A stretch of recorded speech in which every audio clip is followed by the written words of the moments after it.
Hey everyone, welcome back to the Purpose Driven Investor Podcast. I'm your host, Robert Howell, and today's episode is going to be a great one for anyone thinking about capital, relationships, and how deals actually get done, especially here in South Carolina. Our guest today is Carter Groomes from Renovo Financial. Carter was born and raised right here in South Carolina, went to Clemson University, and even walked on the Clemson football team from 2016 to 2019. Which tells you a lot about his mindset and work ethic right out of the gate. A couple years later, Carter stepped into private lending, financing builders and investors across the country. And recently, he made a strategic shift to focus exclusively on South Carolina, financing everything from ground-up construction, multifamily, to D-title manufactured home, and DSCR loans. What I like about Carter's approach is that he understands both sides of the table, the investor trying to execute, and the lender thinking about risk, structure, and long-term relationships. Today, we're going to talk about his journey, how private lending really works behind the scenes, what he's seeing in South Carolina, and how purpose and discipline shows up in the capital decisions. So let's jump right in. Welcome to the show, Carter. I appreciate it. Thanks for having me, man. Yes, sir. Glad to have you here. So let's start with your background and really your competitive foundation. I know we talked a little bit before we started recording about growing up in South Carolina, going to Clemson, a lot of mutual connections, which is great. So tell me about your time at Clemson and starting with walking on the football team and what that taught you maybe about discipline and resilience. Yeah, I mean, that 4-year experience of walking on the football team, I mean, that basically changed the trajectory of my life. Coach Sweeney, number one, I can't thank him enough for like all the opportunities that he gave me and the team. He's probably the best leader of men that I've like ever encountered in my life. And so, it all starts at the top with Coach Sweeney, and it just kind of trickles down all throughout the coaching staff with Coach Jeff Scott and all the graduate assistants. And so, I got in there in 2016, came from Daniel High School, walked on, and didn't really see the field probably for my first 2 years. And not many people know this, but I was about to quit the team after my second year because I was so frustrated. And I always tell people that I was putting all my eggs into the basket of like I was finding my identity in like my performance as a football player and my performance as a student in school. So I had like a 3.75 GPA after 2 years, and I thought I was doing all the right things on the football field as well to like earn more playing time. But that was the entitled 20-year-old Carter Groomes thinking. And, I just kind of had like a breaking point. And the biggest thing that it taught me was like when I love the title of your podcast, The Purpose Driven Investor. And I didn't really have a purpose my first 2 years of playing football. And it kind of like made me reset. Okay, why am I doing this? Why did I come to Clemson as opposed to going to Newberry or North Greenville where I could have played a little bit more?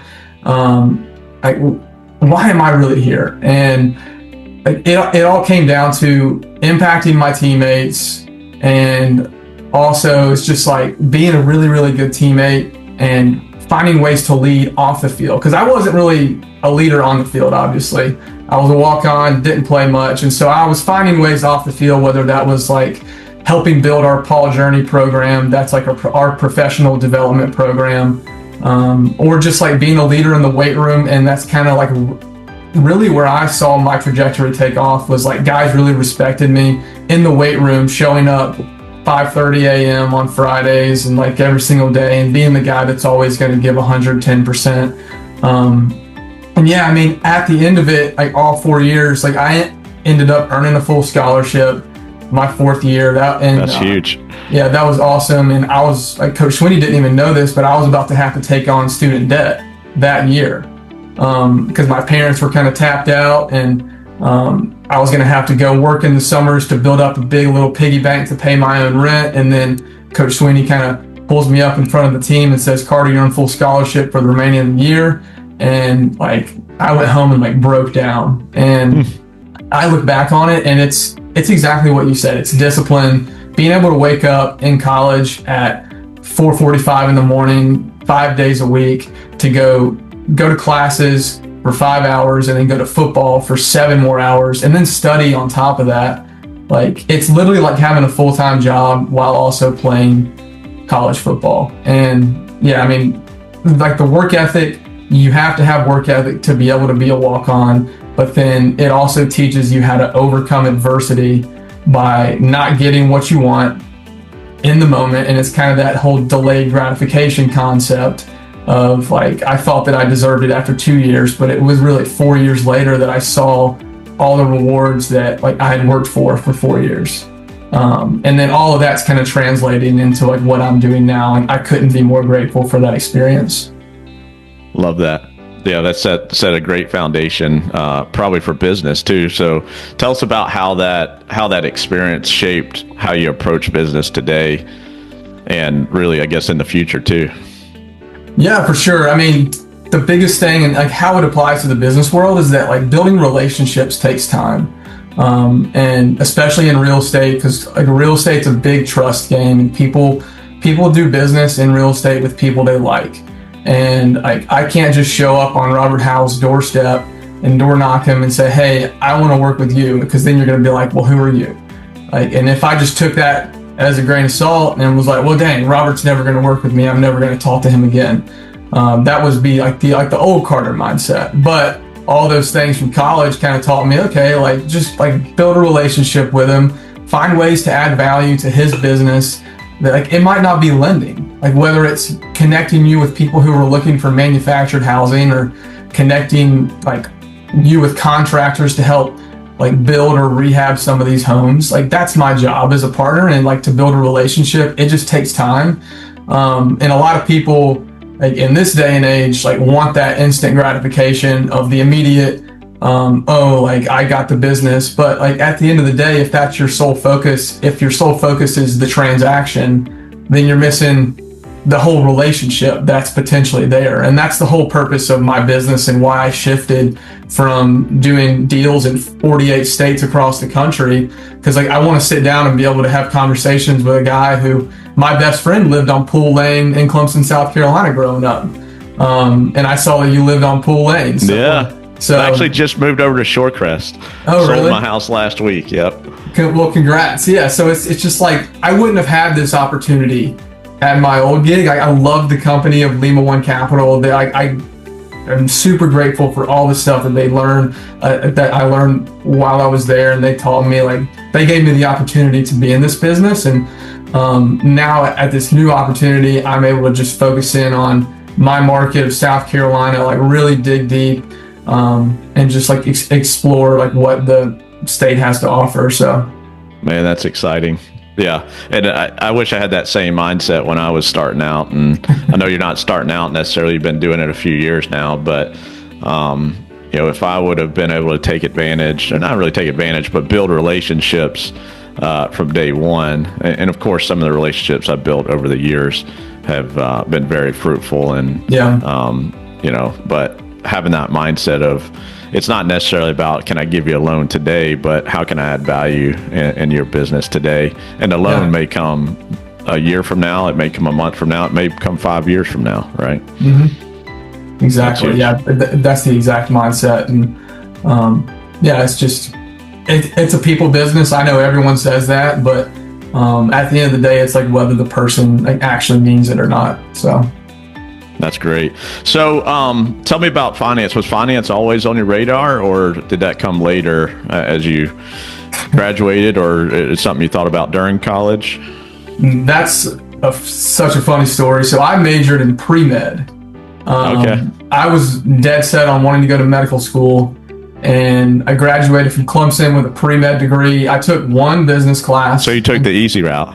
Oh yeah, I took the easy route. All the anatomies, the physiologies, the organic chemistry, biochemistry. I took it all, but what I didn't take was finance. No way. So I graduated with pre-med, got out and started studying for my MCAT, and I was like 4 months deep of studying for the MCAT, and I was working for a doctor's office here in Greenville, South Carolina, scribing for them, and I just kind of like one day, I was super stressed out. My girlfriend, now wife at the time, kind of looked at me. She was like, "You're just not yourself."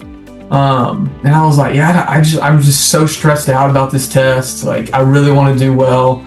And like, I feel like that I was putting like everything into like basically trying to perform for that MCAT. Obviously that's the goal, but I kind of sought some mentorship, and I was like, I'm passionate about medicine. Like, I love serving people. But at the same time, like, a lot of people have told me that if you go to medical school, it's like the first 10 years of your 20s are just like washed away. And I didn't really want that. And basically someone kind of laid it down for me and said, if you're not 100% in for med school, then don't go that route. And so I kind of stopped studying, and it was a big reset moment for me. And I kind of sat down and back to the drawing board, didn't have a job. I was 2 years out of college at this point, and was kind of like, what do I do now? And I got an entry-level sales job at TD Synex doing technology services sales here in Greenville. Loved that company. It was right in the middle of COVID. It was kind of a weird time to have a remote sales job that's supposed to be in person. And then a year later, my brother who took a job at Lima One, and he was like, "Hey, it's a great company, come work with us." And so I then made the jump from tech sales to then real estate finance with Lima One Capital in downtown Greenville, and that was about 4 years ago. So great. What surprised you most early on when you got into lending and finance? Well, people don't want to hear this, but 5 years ago, I couldn't tell you what a cash out refinance was.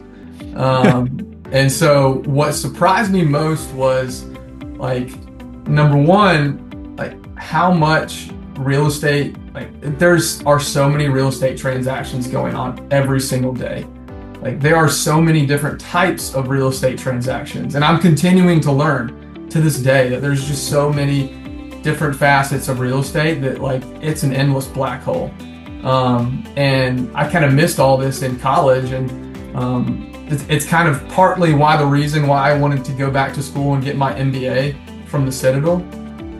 It was because I wanted to dive into finance a little bit more to figure out, okay, where's all this private money coming from?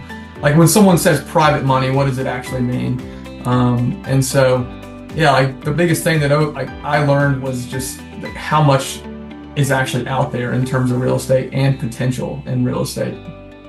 It is wild to think about when you think, man, you're one guy in the whole real estate world, and how many transactions you do a year, and then you think, man, I'm just one guy out of how many thousands of guys that are in the space, and girls.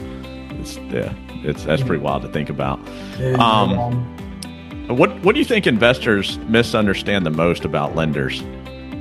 Well, it depends on the type of lender, right? And so in our space, I kind of put it in three different columns. There's like bank financing, there's private money, and then there's hard money. And so I can kind of get into this later, but like the purpose of what like our company Renovo is trying to do is we're trying to basically bridge the gap between like bank financing and hard money financing. And that's kind of how the private money industry was created. And like, by private money, I don't mean like by like a rich doctor or like a rich lawyer or somebody that's like a high net worth individual. I'm talking like institutionalized private money that is typically coming from like a Wall Street company.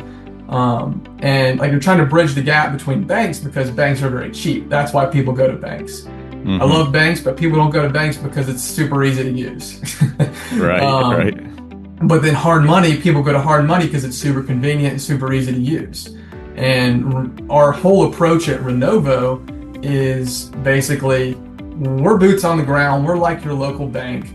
We're also like your local hard money lender in terms of convenience and like how we underwrite transactions and how we underwrite deals. And so like that's kind of how like our whole space was created. And it's a very niche industry. And the big misconception, back to your like original question, like the big misconception is that private money lenders like us like don't really have a way to compete, in my opinion, with like actual private money lenders like the high net worth individual. I think everybody has their place, but a lot of investors that I talk to, like the immediate conversation, especially in the upstate, is oh, I already have a private money guy. And I'm like, great, like keep using him. I'm just saying, like there's a spot for everybody, and Right. everybody has a purpose. Yep. That's great. So let's talk about Renovo and about the company. Would love to hear more about the company and also your lending philosophy. So tell us a bit about what Renovo Financial specializes in today. Yeah, so Renovo was based out of Chicago, founded in 2011 by our co-founders, Daniel Rosen and Kevin Warner. And so if you look us up, so those two guys founded it in 2011. It was a strictly Chicago-based, kind of like hard money lending back in the day. And then they kind of slowly grew it out, and they saw that if you, number one, treated people the right way, and you basically did what you said you were going to do, then people wanted to keep coming back to you. Like, it's crazy how that works. And then like the business grew a lot, and then they kind of saw this niche that I was talking about. And so then they expanded into Dallas, Texas with a guy named John Shipley. He's our managing director in Texas. And so they did the same thing, boots on the ground, local market presence, like prioritizing the customer experience and like how we get transactions done. And Shipley just grew that business to about like over $200 million a year in total private money loans, just himself, a single individual. And then as the years went on, they kind of just kept expanding. They said, okay, it worked in Dallas. Why don't we go to San Diego? Why don't we go to Boston? Why don't we go to New Jersey? And then I'm the most recent hire, about 6 weeks ago, and basically it's South Carolina, North Carolina. If you read all the stats out there, it's the two states where people are moving into. Like, it's two of the hottest markets. And so there's a niche now for, I'd say my top clients are builders, people who are DSCR investors doing like buy and holding, multifamily investors, and then rehabbers that are flipping houses. Like, those are my four types of clients that I work with on a daily basis. And it's really finding if it's a good fit. And I tell everybody that I work with, and they probably hate me saying this, is like, I'm not a good fit for everybody. I would love to work with everybody, but I would be very ignorant to say that like I can work with everybody, because I can't.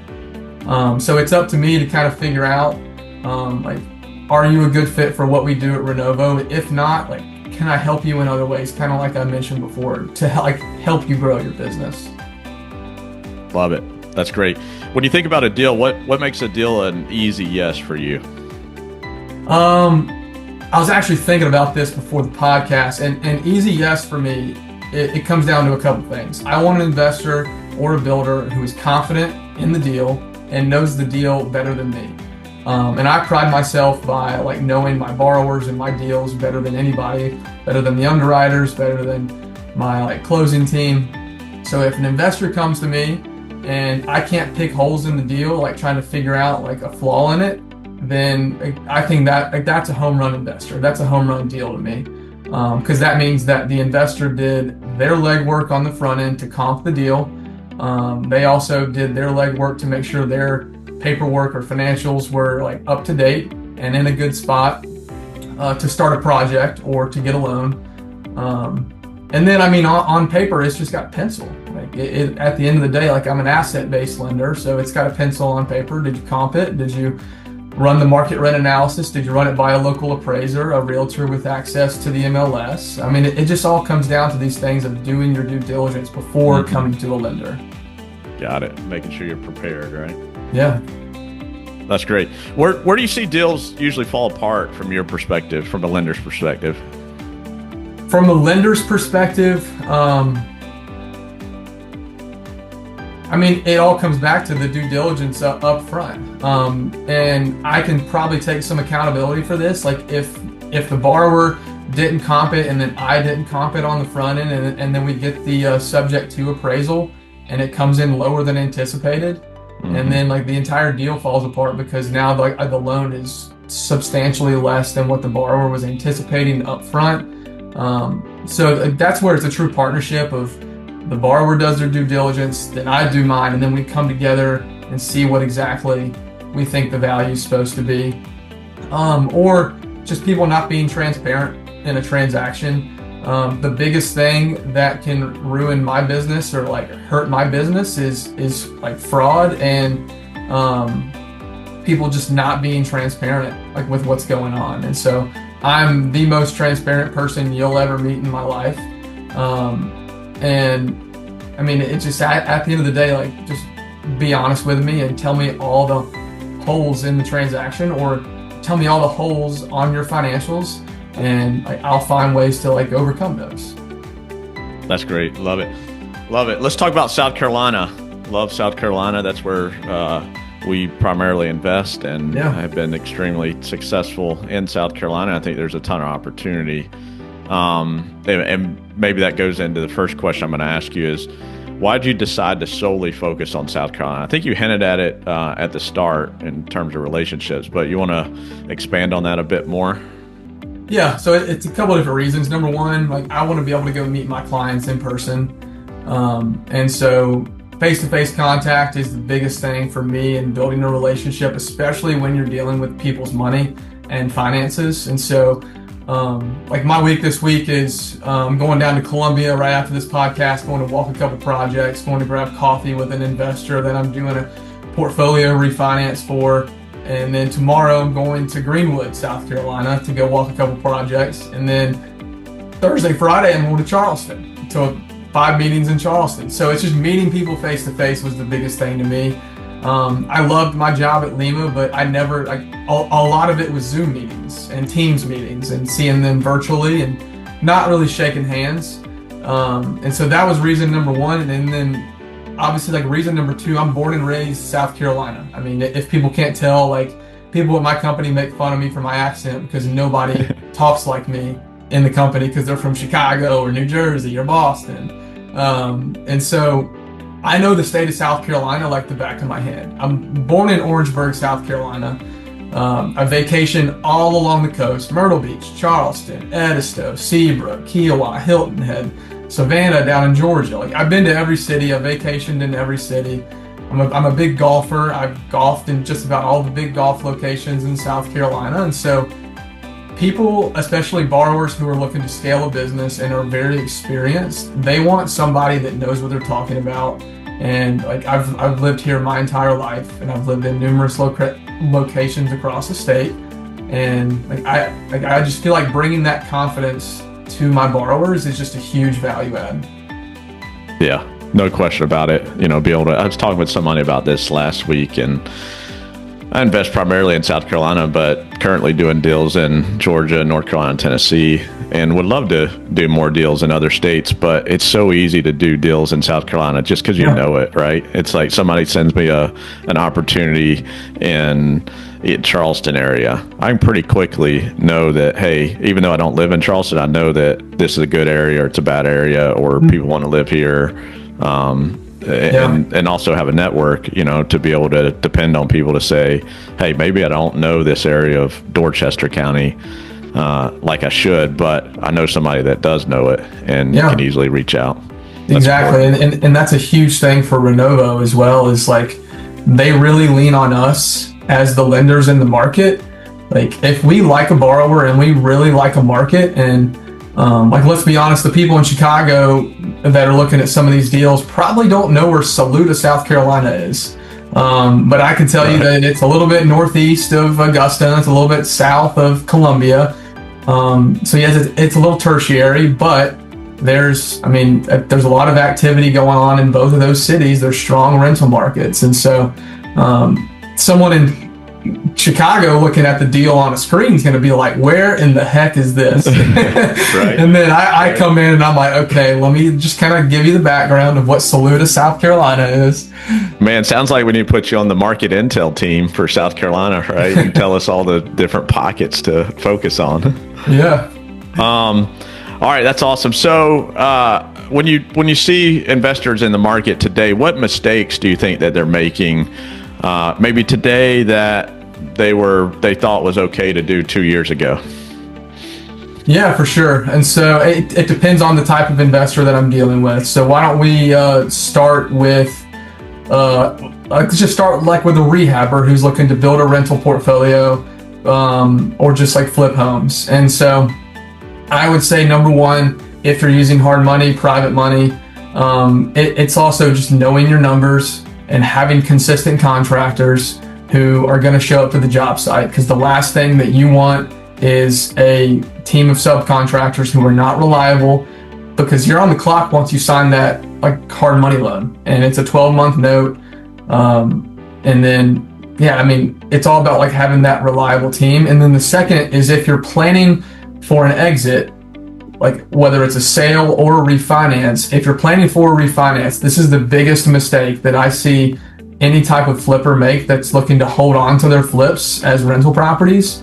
They go into these flips and then they jack up their credit cards, and then they're like at 100% utilization.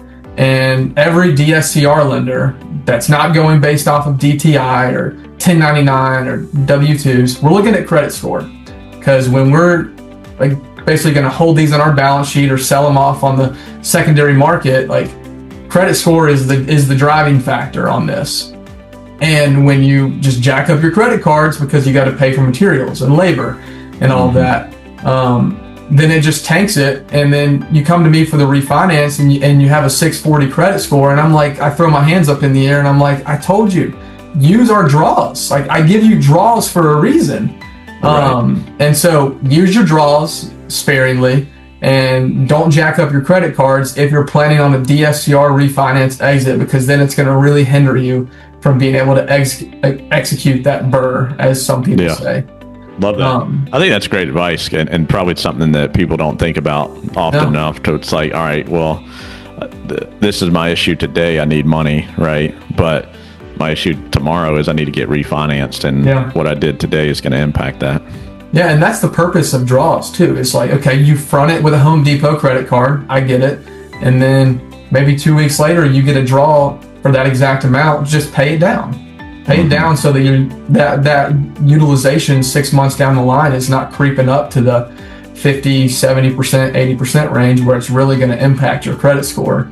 And then on the other types of investor, like ground up construction and builders, I like working with builders. I'd say 60% of my clientele are builders because South Carolina has so much land. And I've worked with builders who sell 200 homes a year. And I've also worked with builders who do luxury specs at the like $5 million price point. And the number one biggest mistake that I've seen over the last 4 years is over leveraging. I've seen a couple guys just get out way over their skis. They think, oh, there's a bunch of private money guys who want to give me money, and all the deals pencil great. And now they go to a couple private lenders and they get these like loans that are super great, but then they cap themselves out at every lender. And then one thing goes wrong. All it takes is one thing or one domino to fall, and it just starts the chain. And now you have all these loans with like 6 different private lenders, and you're over leveraged, and you didn't really approach it from a strategic standpoint of, okay, like what if one project gets delayed? That's going to slow down your cash flow. That's going to then impact the next project. And then that's going to slow down the cash flow on the next project. And then it's a domino effect. And I've seen it time and time again. And it's kind of funny as a lender, like I'm not like super, like I don't like debt the most. Like me and my wife, like we're not super leveraged, like, right? But I think there's appropriate ways to use it. And I love builders who are strategic and they look at, okay, if things were to go south, how am I going to execute this project still? And that's how I approach my business with like all of my builders is like, I want to sit down and like build a business plan with builders because that's their full-time job. And I want to make sure with what we do as a builder finance, like as a builder financing lender, like how do we help you scale while also setting you up for success? And that's huge value for sure. Be able to sit down with them. I mean, you see a lot more deals than they see, right? So be able to use that knowledge, that expertise to then help build the plan. Exactly. That's great. All right. So let's talk about relationships and building that trust and building long-term trust. How do you think about long-term partnerships? So partnerships at the end of the day, it's just getting to know people. Like at the end of all of these deals that I do for people, like real lives are being impacted, and it's a real business. Like I'd say 50% of the people that I work with do this full time, like whether it's flippers or buy and hold investors or builders, and they have families and they have kids, and like I genuinely love getting to know people's why, and like why did you get into real estate, and why did you want to like really dive headfirst into buying single family houses in Landrum, South Carolina. And like in terms of partnership, that's at the end of the day, like what it comes down to is getting to know the people on the other side of the transaction. And like if it makes sense for us to be your number one lender for the next 5 years, awesome. But at the end of the day, like if it doesn't make sense to be your number one lender, like how can I then like plug into your business and still help you grow as a partner? And like being in this industry, like there's a lot of, like I think people say like lenders are sharks, and like there's a lot of people out there that don't like people in our industry solely because they treat it like a transaction. And I think it's my job to kind of show the state of South Carolina that like I'm genuinely interested in getting to know you as a person, sitting down, getting to know what your kids like to do, and are they big Clemson football fans? Are they USC football fans? God forbid. Right. And yeah, and that's at the end of the day, it's a very simple concept. And I'm just not some finance guy that's trying to give you loans. Like I'm a guy that's trying to help you grow your business at the end of the day. Man, love that. That's great partnership mentality. All right, let's conclude here with some lightning round questions. Yeah. I've got 5 questions here. First one being the best deal that you've ever been part of. Best deal that I ever was a part of. It was back when I was at Lima One. I did this bridge refinance on it was a $7 million house that overlooked the Las Vegas, Nevada Strip. It was the coolest loan that I've ever done. Guy owned it free and clear, short-term rental property in Vegas, and it was a sick property. That's cool. Did you get to go visit? I didn't get to go visit it, unfortunately. But keep his number, right? And when you go out there. All right. What's the biggest lesson learned in the business so far? The biggest lesson learned is do not rush into a transaction on my end. Just because somebody sends you a deal doesn't mean it's always going to make sense. So that like if you were to talk to me 4 years ago, I would throw anything at the wall and hope it sticks. But now it's like I would rather take 30 extra minutes to sit down and like actually do the math on a deal to make sure it pencils, and instead of just giving it to my underwriting team. Awesome. One mistake borrowers make too often. One mistake borrowers make too often. Slow with documentation. Like the faster you move, the faster I move, because I can move pretty dang quick. It goes back to your earlier point. I get organized before. Yeah, always get organized. Right? It's not crazy documentation. It's like LLC documentation, a photo ID. So just take a picture of your license in your wallet and text it to me. It's all simple stuff. And it's crazy how people will take like 2 to 3 weeks to send me stuff.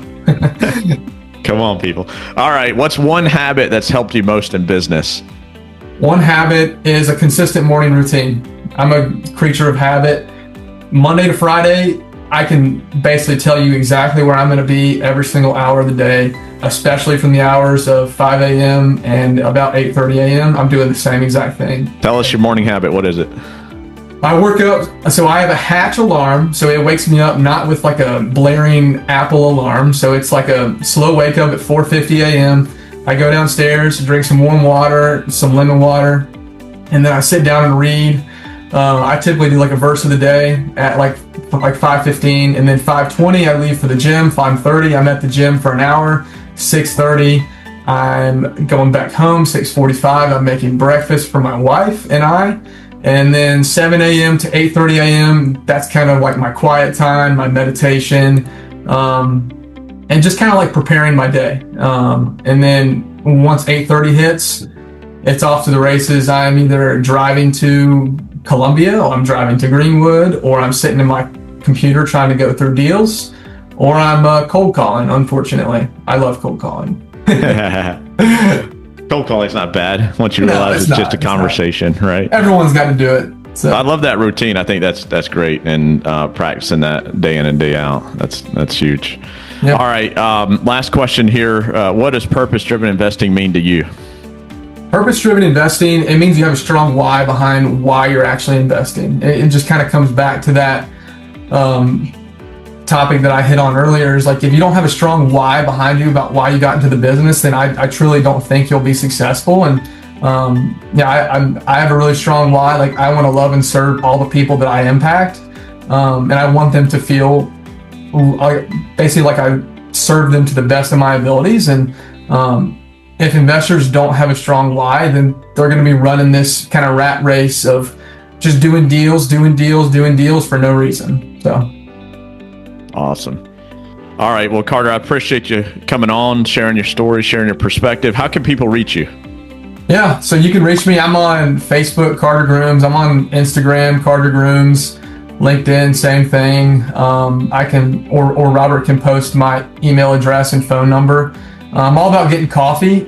If you want to know where I get coffee, it's Chestnut Coffee in Greenville, South Carolina, in the Verde Hollingsworth area. I love getting coffee with people, grabbing lunch. So I do DSCR financing. I do anything up to $10 million on any type of multifamily financing. I do ground up specs for builders, do subdivision financing. I do rehab financing. So I'm doing it all across the state. I'd love to meet anybody that wants to sit down and have a conversation. That's great. I think Chestnut opened up a shop in Hartness, also opened one in Clemson, right? It's the best. I'm doing some free advertising for them. The best coffee shop in Greenville. Got it. The best.